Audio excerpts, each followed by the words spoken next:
আমি একদম শুরুতে যখন গল্পটা শুনি যে এরকম একটা গল্প, এরকম একটা ধারণা, সেটা নিয়ে একটা নির্মাণ হতে যাচ্ছে, আমি রাকেশ দাকে বলেছিলাম যে এরকম একটা গল্প, এরকম একটা ঘটনা এখন সাহস করে করবেন, সেটা করা যাবে এবং করা গেল।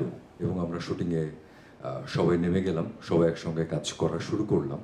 যে কথাগুলো সবাই ঘুরে ঘুরে বলেছেন, ফুকন ভাই বলেছেন, মুকুল ভাই বলেছেন, সবগুলোই ঘুরে ফিরে বলতে হয় একটু একটু করে যে অদ্ভুত সুন্দর একটা গল্প, এরকম একটা গল্প যেখানে এতগুলো লেয়ার্স, যেখানে পরিবার আছে, যেখানে আমাদের কর্মজীবন আছে, যেখানে আমাদের সমাজনীতি আছে, রাজনীতি আছে, সব কিছুর একটা মিশেল, যেন সেখানে মানুষের আবেগের যে বিভিন্ন আমাদের পর্যায়ে বিভিন্ন ধারণা, সব যেন আমরা ছুঁয়ে ছুঁয়ে যাই কোনো কোনো জায়গায়, কোনো কোনো ক্যারেক্টারের মধ্য দিয়ে।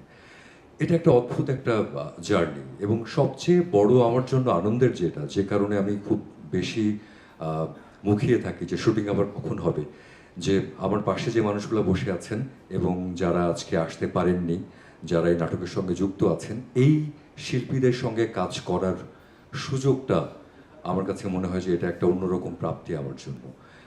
এই মানুষগুলোর সঙ্গে কাজ করা, সিন করতে পারা, একটা নির্মাণের সঙ্গে থাকতে পারা, এটা একটা ভীষণ অর্জন। আমি চাই যে সেটা ঠিকঠাকভাবে ওয়ার্ক করুক, মানুষ অ্যাপ্রিসিয়েট করুক, আর সবার শুভকামনা, দোয়া চাই।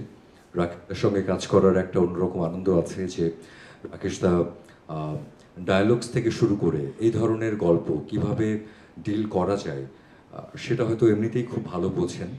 এবং উনি এক্স্যাক্টলি জানেন যে উনি কী চান, কী ধরনের শর্টস চান, গল্পটা কীভাবে বলতে চান।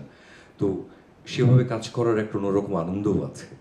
তো এই আনন্দের জার্নিতে আপনারা যারা এসেছেন, সবাইকে আবারও ধন্যবাদ। এবং আমাদের চাওয়া পাওয়া যেন মানুষের কাছে পৌঁছে যায়, সেখানে আপনারা আমাদেরকে সাহায্য করবেন, আমাদের পাশে থাকবেন। দেশে দেশে সবার সাথে দ্য নিউজ।